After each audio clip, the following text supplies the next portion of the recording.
Alternatively, you can manually adjust cost at regular intervals with the adjust cost item entries batch. जो आप clearly लिख दिया है कि आपको अगर प्रॉफिट कैलकुलेशन पे, ग्रॉस प्रॉफिट कैलकुलेशन पे सही रिजल्ट नहीं मिल रहा है इसके बाद भी, तो मतलब वो जो आप वैल्यूज एंट्रीज पे आइटम चार्जेस लोड और इन्वेंट्री हुआ है, उसके बाद आपका प्रॉफिट एडजस्ट हो जाना चाहिए टैरिफ के केस में। लेकिन अगर नहीं हो रहा है टैरिफ के केस में, क्या जो भी आइटम चार्जेस आप यूज कर रहे हो उसके केस में, तो अगर नहीं हो रहा है तो आपको क्या करना है, आपको सिंपल सा काम करना है, एडजस्ट कॉस्ट आइटम इंक्रीज उस समय चलाओ जब आपको जरूरत है।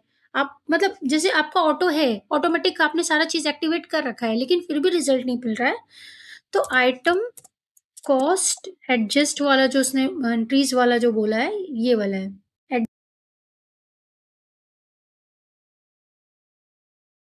Adjust cost item increase. इसको आप बुकमार्क कर लो। और यही आपको चलाने बोल रहा है कि आपको ये चलाना है। तो जब जब आपको लगे कि आपको सारे आइटम्स के लिए चलाना है या किसी पर्टिकुलर आइटम के लिए, मान लो कि आपने कंडीशन लगा दो कि जो जो हम इंपोर्ट करें उसी पे चलाएंगे, बाकी पे नहीं चलाएंगे, तो फिर आप पर्टिकुलरली एक ले लो। ठीक है, कैटेगरीज वाइज चलानी है, कैटेगरीज ले लो। ठीक है, तो अगर या तो आप आइटम नंबर ले लो या आइटम की कैटेगरीज ले लो, और उसके बाद ओके करोगे तो वो क्या करेगा, उसको अपडेट कर देगा। तो ये जो है ना, क्विक रिजल्ट कहते हैं ना, तुरंत रिजल्ट। आपने एंट्री पोस्ट की और आपने सिस्टम को एक बार रिफ्रेश किया और आपने देखा कि नहीं नहीं, मेरा प्रॉफिट पे तो कोई फर्क नहीं पड़ रहा, अब ये 24 घंटे लेगा क्योंकि ये day automatic cost adjustment day पे है। तो डे पे है तो आप क्या करो, सिंपल सा एक मैनुअल ये वाला adjust cost item entries batch program manually चला दो। जैसे ये कंप्लीट होगा आपका काम हो जाएगा, आपको वो मिल जाएगा। और बहुत बार होता है कि अगर फिर भी स्टक करते हैं तो हम एक बार सिस्टम को रिफ्रेश करते हैं। ठीक है, तो सिस्टम को रिफ्रेश कर दो, उसके बाद बस आपका, वैसे तो बैच प्रोग्राम चलने के बाद ही आ जाएगा, लेकिन फिर भी अगर ऐसा होता है तो आप एक बार सिस्टम को रिफ्रेश करो। लेकिन बैच प्रोग्राम चलाने के पहले और बाद आपको दोनों बार देखना है। अगर आपका रिजल्ट ऐसे ही आ रहा है तो उसकी कोई जरूरत नहीं है, लेकिन आपका रिजल्ट नहीं आ रहा है तो आपको बैच प्रोग्राम चलाना मस्ट है, चलाना ही है। बैच प्रोग्राम चलाना है, वैल्यू वेरीफाई करनी है। ठीक है, तो इतना सिंपल सा है।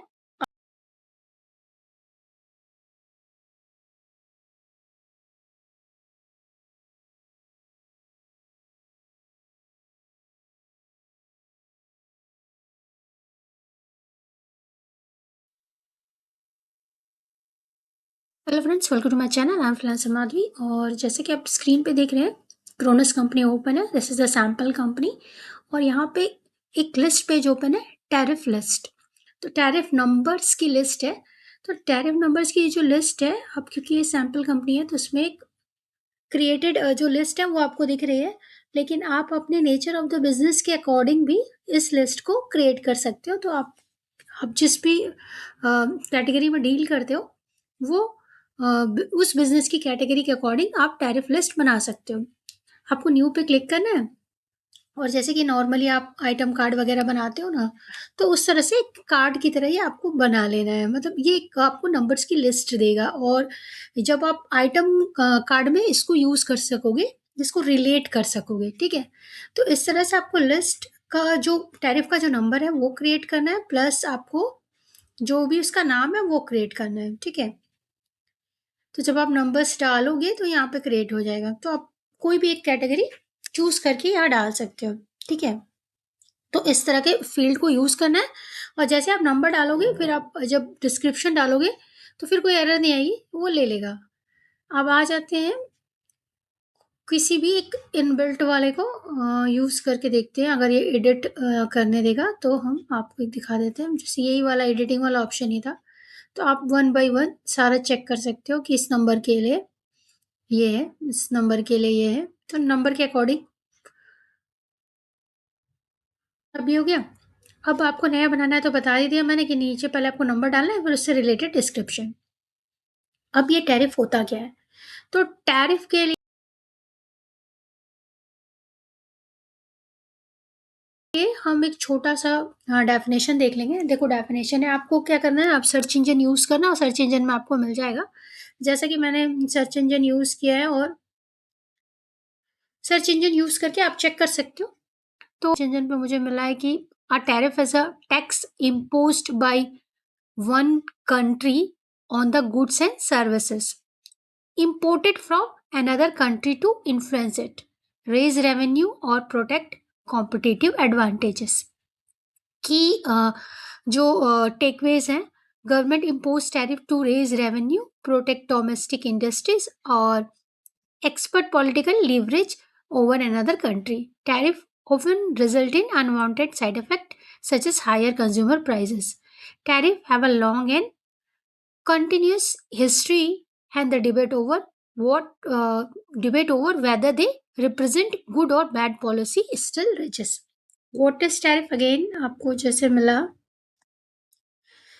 Taxes on imported goods. अगर आप सिंपल टर्म्स में समझो ना, तो tariff are taxes on imported goods. जो भी सामान आप विदेशों से मंगा रहे हो, फॉरेन कंट्रीज से, तो जो भी आप सामान इंपोर्ट कर रहे हो, आयात कर रहे हो, अपने कंट्री में मंगा रहे हो, उस पे टैरिफ लगता है। तो intended to protect the domestic industry, raise revenue और pressure the other country into changing a particular behaviour.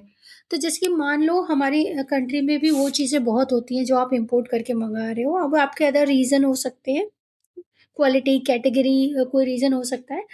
तो आप अगर इम्पोर्ट करके अपनी कंट्री में मंगा रहे हो, तो हमारी खुद की कंट्री में भी वो चीज़ें अगर हो रही हैं, तो अपनी डोमेस्टिक कंट्री को प्रोटेक्ट करने के लिए एक तरह का टैक्स लगता है कि आप जो भी गुड्स मंगाओगे, उस पे आपको टैक्स देना पड़ेगा। तो उस टैक्स की वजह से हो सकता है कि जो आप चीज़ें मंगा रहे हो, आपको महँगी पड़े बाहर से मंगाने से, तो आप अपनी कंट्री की चीज़ों को यूज़ करो, या फिर लग्ज़री की चीज़ें हैं और उस क्वालिटी की चीज़ अगर आपको नहीं मिल रही, तो आप टैक्स देके भी मंगा सकते हो। ये आपके आपके बिज़नेस पे डिपेंड करता है, आपकी सोच पे डिपेंड करता है। लेकिन गवर्नमेंट इस तरह के टैक्सेस लगाती है to protect the domestic country. And दूसरा एक और रीज़न भी होता है रेवेन्यू इंक्रीज़ करने के लिए, क्योंकि अगर आपको फ्री इम्पोर्ट करने दिया जाए, तो गवर्नमेंट को रेवेन्यू जनरेट नहीं होगा। तो इस तरह की पॉलिसीज़ से गवर्नमेंट को रेवेन्यू भी जनरेट होता है।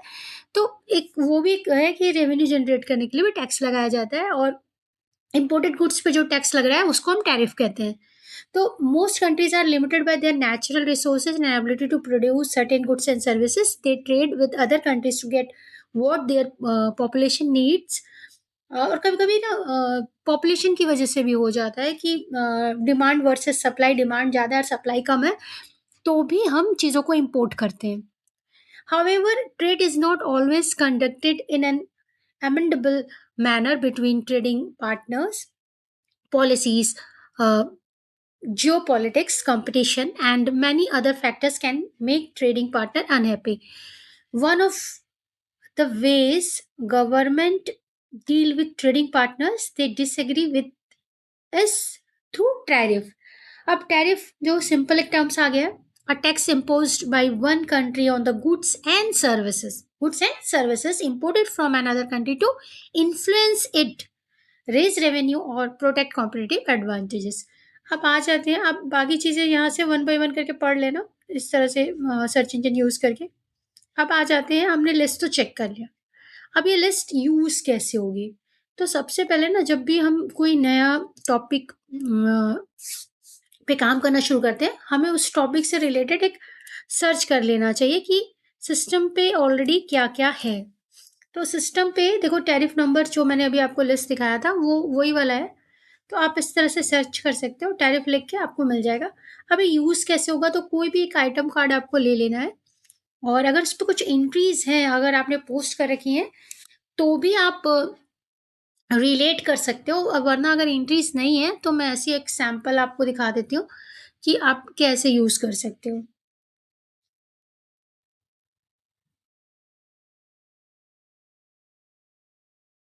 ये देखो, ये पहला वाला प्रोडक्ट है ना, अब इसमें हम व्यू कर लेते हैं। अब जब आपने इसे व्यू किया, तो आपको देखना होगा कि टैरिफ नंबर जो अभी आपने लिस्ट क्रिएट किया, वो आप कहाँ पे रख ले सकते हो, क्योंकि ऐसा नहीं है कि वो कस्टमाइज़ फ़ील्ड है, ये एक इनबिल्ट फ़ील्ड है, तो आपको मिल जाएगा। तो जैसे ये प्रोसेसिंग सिस्टम की खत्म होती है, मैं आपको वो फ़ील्ड दिखा देती हूँ जहाँ पे आप उस लिस्ट का डेटा जो है ना इनपुट पॉपुलेट कर सकते हो।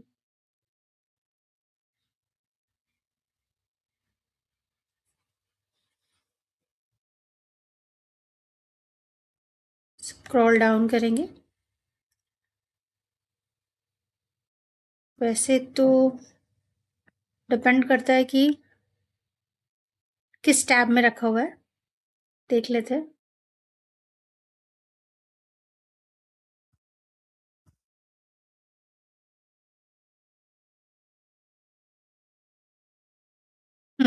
देखो, ये इस टैब का नाम है कॉस्ट एंड पोस्टिंग, ठीक है? कॉस्ट एंड पोस्टिंग का टैब है। अब यहाँ पे आप देखो, यहाँ पे ऑलरेडी एक टैरिफ नंबर लिया गया है। फॉरेन ट्रेड का जो सेक्शन है ना उसके अंदर 99500000 इस तरह से। कंट्री रीजन यूएसए, ठीक है? अब मैं इसे एडिटेबल कर देती हूँ। तो अब हम इसके अंदर जाके चेक कर लेंगे कि इसका जो डिस्क्रिप्शन क्या है। टैरिफ नंबर पे क्लिक किया, स्मॉल ट्रांजैक्शन ग्रुपिंग, ठीक है? ये इसका टैरिफ नंबर का डिटेल है।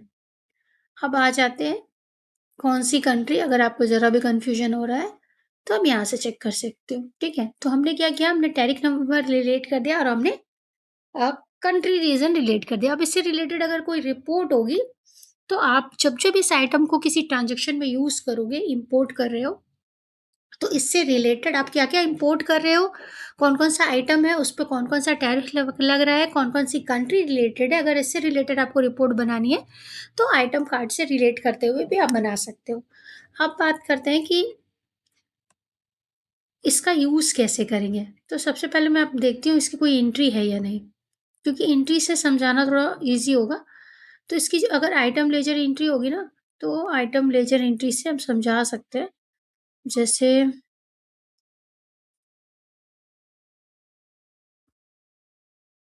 अब इसका स्टॉक दिखा रहा है 10, तो ये 10 स्टॉक होने के लिए हमने या तो परचेस तो किया होगा या फिर हमने पॉजिटिव एडजस्टमेंट किया होगा। तो मुझे बस चेक करना है कि इसकी आईएलई बनी होगी, तो इसकी आईएलई चेक कर लेते हैं।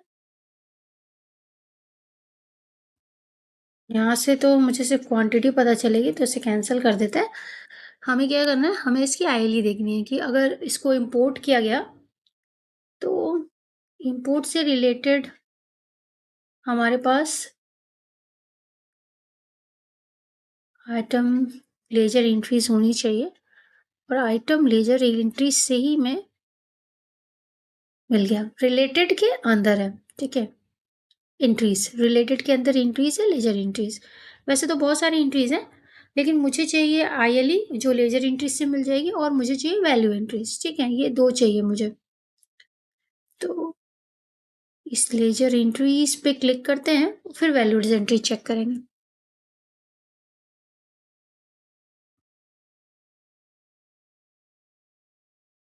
पॉजिटिव पॉजिटिव, अच्छा परचेस है।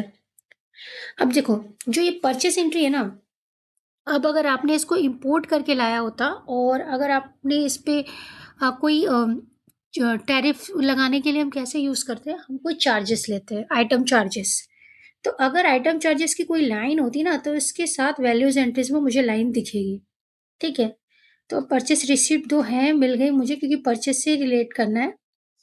तो अब मुझे चेक करना है कि जो इसकी वैल्यूज एंट्रीज है, उस पे क्या ऐसा कुछ बन रहा है जिसमें मुझे आइटम चार्जेस मिल जाए। सॉरी, रिलेटेड के अंदर है ना, रिलेटेड हिस्ट्री के अंदर हमने लेजर एंट्रीज देख ली, आईएलई आइटम लेजर एंट्रीज, ठीक है? अब मुझे चाहिए वैल्यूज एंट्रीज के अंदर आपको मिलेगा अगर आपने किसी भी तरह का आइटम चार्ज यूज किया होगा तो। अब परचेस है, डायरेक्ट कॉस्ट, डॉक्यूमेंट भी है, वेरिएंस दिख रहा है, लेकिन इस पे किसी तरह का आइटम चार्ज नहीं दिख रहा, ठीक है? तो जब हम इंपोर्ट करते हैं और उस पे किसी तरह का टैरिफ लगाना होता है, तो हम क्या करते हैं ना, ये वाली फंक्शनैलिटी यूज़ करते हैं। आपने यूज़ भी किया होगा, और इसका ना स्पेसिफिकेशन रिपोर्ट्स पे भी दिख जाता है, तो इसकी रिपोर्ट भी दिखती है आपको, इनबिल्ट ही है और ये फीचर भी इनबिल्ट है। तो अगर आपने इसको यूज़ किया होगा, इसके अदर वीडियोज़ भी हैं, आप उन वीडियोज़ से देख लेना कि इसको कैसे यूज़ करते हैं।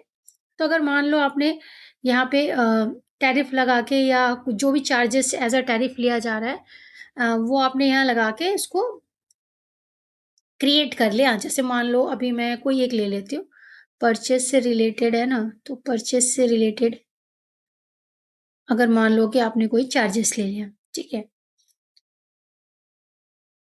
इस मा एक थोड़ी देर के लिए एग्ज़ाम्पल के तौर पे ले लेते हैं। आप अपना नया क्रिएट कर सकते हो, क्योंकि अगर आपको कोई टैरिफ लग रहा है, उस टैरिफ का नाम है और उस वो एज़ अ टैक्स आपको लगाना है, तो आप वो यहाँ पे क्रिएट कर लेना। मान लो थोड़ी देर के लिए ये पहला वाला वही है, मैंने ले लिया, ठीक है? अब इस पे जो-जो चीज़ें आपको चाहिए वो आपको ले लेनी है, जो नहीं चाहिए वो नहीं लेनी है। तो आप इस तरह से एक आइटम चार्ज क्रिएट कर लोगे और जब आइटम चार्ज क्रिएट हो जाएगा, तो आइटम चार्ज ना आपको वैल्यूज़ एंट्रीज़ पे दिख जाता है। तो वैल्यूज़ एंट्रीज़ में उसका जो भी डिटेल होगा ना, अब अगर इसमें इससे ये कभी यूज़ नहीं हुआ है, तो आपको नहीं मिलेगा। तो चेक करना पड़ेगा कि कौन-सा यूज़ हुआ है। तो जो इनबिल्ट एंट्रीज़ होती है ना सैंपल कंपनी में, उसमें रेयर ही होता है कि आपको कोई डेटा मिले। तो आपको इससे रिलेटेड एक वीडियो देख लेना है और कैसे यूज़ करते हैं, और उसके बाद फिर आप इसे यूज़ कर लेना और आप आइटम चार्ज पे जाके वैल्यूज़ एंट्री पे क्लिक करके एक से देखना, तो आपको पता चल जाएगा कि वो एक यहाँ पे ऐसा चार्जेस यूज़ कर रहा है और आपको वैल्यूज़ एंट्री में ही आप जब आइटम पोस्ट कर दोगे परचेज़ करने के बाद, तो यहाँ पे एक और लाइन क्रिएट करके ऐड आइटम चार्जेस करके वो आपको दिखा देगा कि वो आपकी वैल्यू को इंक्रीज़ कर रहा है, ठीक है? तो जब आपके जो जब आप परचेज़ करते हो ना, तो डायरेक्ट कॉस्ट आइटम का जो कॉस्ट है, आइटम आइटम चार्जेस की खूबसूरती क्या है, बेनिफिट क्या है कि आइटम चार्ज आपके कॉस्ट को नहीं बढ़ाता। वो क्या करता है कि जो एक्स्ट्रा चार्जेस के तौर पर add on charges, load on inventory, तो लोड ऑन इन्वेंटरी आपके कॉस्ट को ना बढ़ाते हुए, मतलब एक्चुअल जो डायरेक्ट कॉस्ट है जिस पे आप परचेस कर रहे हो उसको इंक्रीज ना करते हुए एड ऑन इन्वेंटरी दिखाता है, लोड ऑन इन्वेंटरी दिखाता है, एडिशनल कॉस्ट के तौर पर एज अ आइटम चार्ज दिखाता है। तो आपके कॉस्ट प्राइस को नहीं बढ़ाता, ठीक है? कि आप उस पे परचेस तो नहीं करें, ये अलग चीज़ें हैं। तो आइटम चार्ज आप इसलिए यूज़ करो और उसके बाद जब यहाँ पे आप आके देखोगे तो आपको दिख जाएगा, यहाँ पे एक लाइन और आ जाएगी। तो इस तरह से आप इसको यूज़ कर पाओगे टैरिफ को। और कभी-कभी क्या होता है कि बहुत लोगों का कहना है कि जब हम यूज़ करते हैं, तो वो कॉस्ट के साथ अपडेट नहीं होता। तो कॉस्ट के साथ अपडेट नहीं होता तो क्या होता है ना, सिस्टम पे हमारे पास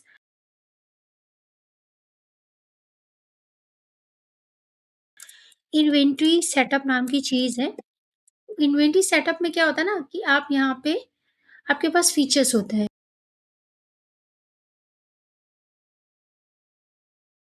ऑटोमेटिक कॉस्ट पोस्टिंग का।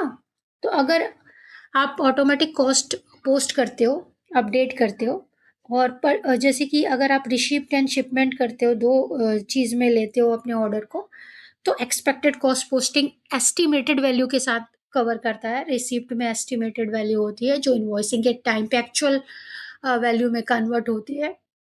अगर चेंजेस हुआ है तो चेंजेस के साथ और चेंजेस नहीं हुआ है तो एज़ इट इज़ पोस्ट होती है। ये ये आपका डे बेसिस पे होना चाहिए। अभी आपने किया है तो आज से एप्लीकेबल होगा। Cost automatic cost adjustment specifies if item values item value entries are automatically adjusted when an item transaction is posted। देखो क्लियरली लिखा है, specifies if item value entries are automatically adjusted when an item transaction is posted। This ensures correct inventory valuation in the general ledger so that sales and profit statistics are up to date. यानी आपका sales and profit, यानी कि sales and profit मतलब क्या, आपका जो GP है उस पे काम करेगा, द ग्रॉस प्रॉफिट पे काम करेगा, ठीक है? सेल्स एंड प्रॉफिट आपका स्टैटिस्टिकली अप टू डेट हो जाएगा। The cost adjustment forwards wait a minute the cost adjustment forwards any cost charges from inbound entries, inbound मतलब परचेस, पॉजिटिव एडजस्टमेंट, इस तरह की इम्पोर्ट, इस तरह की entry, such as those for purchases और production output, output means sales, ठीक है। टू द मतलब आउटपुट मतलब आपने सारी चीजें यूज कर ली, प्रोडक्शन से जनरेट हुआ एफजी हो सकता है या सेल्स हो सकता है। To the related outbound entries, outbound entries means वही आप कह सकते हो सेल्स की एंट्री हो सकती है, ट्रांसफर की एंट्रीज हो सकती है, स्टॉक आउट करने की यानी कि नेगेटिव एडजस्टमेंट एंट्री हो सकती है, आउटबाउंड एंट्रीज। तो जो इनबाउंड होती है वो आने वाली, ट्रांसफर से इनपुट किया हो, परचेस से किया हो, या फिर पॉजिटिव एडजस्टमेंट से किया हो। आउटबाउंड मतलब बाहर जाने वाला जो ट्रांसफर है उससे स्टॉक आउट किया हो, नेगेटिव एडजस्टमेंट से किया हो, तो outbound entries such as such as sales or transfers. To minimize reduce performance during posting, select a time option to define how far back in time from the work date an inbound transaction can occur to potentially trigger adjustment of related outbound value entries. Alternatively, you can manually adjust costs at regular intervals with the adjust cost item entries batch job. देखो batch job का नाम भी लिखा हुआ है, clearly लिखा है कि अगर आपको स्पेसिफिक रिजल्ट नहीं मिलता, कि वन डे आपको वेट करना है, ऑटोमेटिक नहीं हुआ, तो आप क्या करो, alternatively you can manually adjust cost at regular intervals with the adjust cost item entries batch job. Clearly लिख दिया है कि आपको अगर प्रॉफिट कैलकुलेशन पे, ग्रॉस प्रॉफिट कैलकुलेशन पे सही रिजल्ट नहीं मिल रहा है इसके बाद भी, तो मतलब वो जो आप वैल्यूज एंट्रीज पे item charges load and inventory हुआ है, उसके बाद आपका प्रॉफिट एडजस्ट हो जाना चाहिए टैरिफ के केस में। लेकिन अगर नहीं हो रहा है टैरिफ के केस में, क्या जो भी आइटम चार्जेस आप यूज कर रहे हो उसके केस में, तो अगर नहीं हो रहा है तो आपको क्या करना है, आपको सिंपल सा काम करना है, एडजस्ट कॉस्ट आइटम एंट्रीज उस समय चलाओ जब आपको जरूरत है।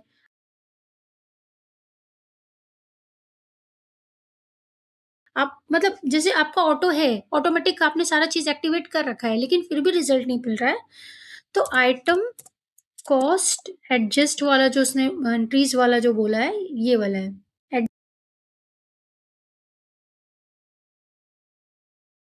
Adjust cost item entries. इसको आप बुकमार्क कर लो, और यही आपको चलाने बोल रहा है कि आपको ये चलाना है। तो जब जब आपको लगे कि आपको सारे आइटम्स के लिए चलाना है या किसी पर्टिकुलर आइटम के लिए, मान लो कि आपने कंडीशन लगा दो कि जो जो हम इंपोर्ट करें उसी पे चलाएंगे, बाकी पे नहीं चलाएंगे, तो फिर आप पर्टिकुलरली एक ले लो, ठीक है, कैटेगरीज वाइज चलानी है, कैटेगरीज ले लो, ठीक है। तो अगर या तो आप आइटम नंबर ले लो या आइटम की कैटेगरीज ले लो, और उसके बाद ओके करोगे तो वो क्या करेगा, उसको अपडेट कर देगा। तो ये जो है ना, क्विक रिजल्ट कहते हैं ना, तुरंत रिजल्ट, आपने एंट्री पोस्ट की और आपने सिस्टम को एक बार रिफ्रेश किया और आपने देखा कि नहीं नहीं, मेरा प्रॉफिट पे तो कोई फर्क नहीं पड़ रहा, अब ये 24 घंटे लेगा क्योंकि ये day automatic cost adjustment day पे है। तो डे पे है तो आप क्या करो, सिंपल सा एक मैनुअल ये वाला adjust cost item entries batch program manually चला दो। जैसे ये कंप्लीट होगा आपका काम हो जाएगा, आपको वो मिल जाएगा। और बहुत बार होता है कि अगर फिर भी स्टक करते हैं तो हम एक बार सिस्टम को रिफ्रेश करते हैं, ठीक है। तो सिस्टम को रिफ्रेश कर दो, उसके बाद बस आपका, वैसे तो बैच प्रोग्राम चलने के बाद ही आ जाएगा, लेकिन फिर भी अगर ऐसा होता है तो आप एक बार सिस्टम को रिफ्रेश करो। लेकिन बैच प्रोग्राम चलाने के पहले और बाद आपको दोनों बार देखना है। अगर आपका रिजल्ट ऐसे ही आ रहा है तो उसकी कोई ज़रूरत नहीं है, लेकिन आपका रिजल्ट नहीं आ रहा है तो आपको बैच प्रोग्राम चलाना मस्ट है, चलाना ही है। बैच प्रोग्राम चलाना है, वैल्यू वेरीफाई करनी है, ठीक है। तो इतना सिंपल सा है, आप इसे ट्राई करो और एक्सपीरियंस शेयर करो। Thank you for watching.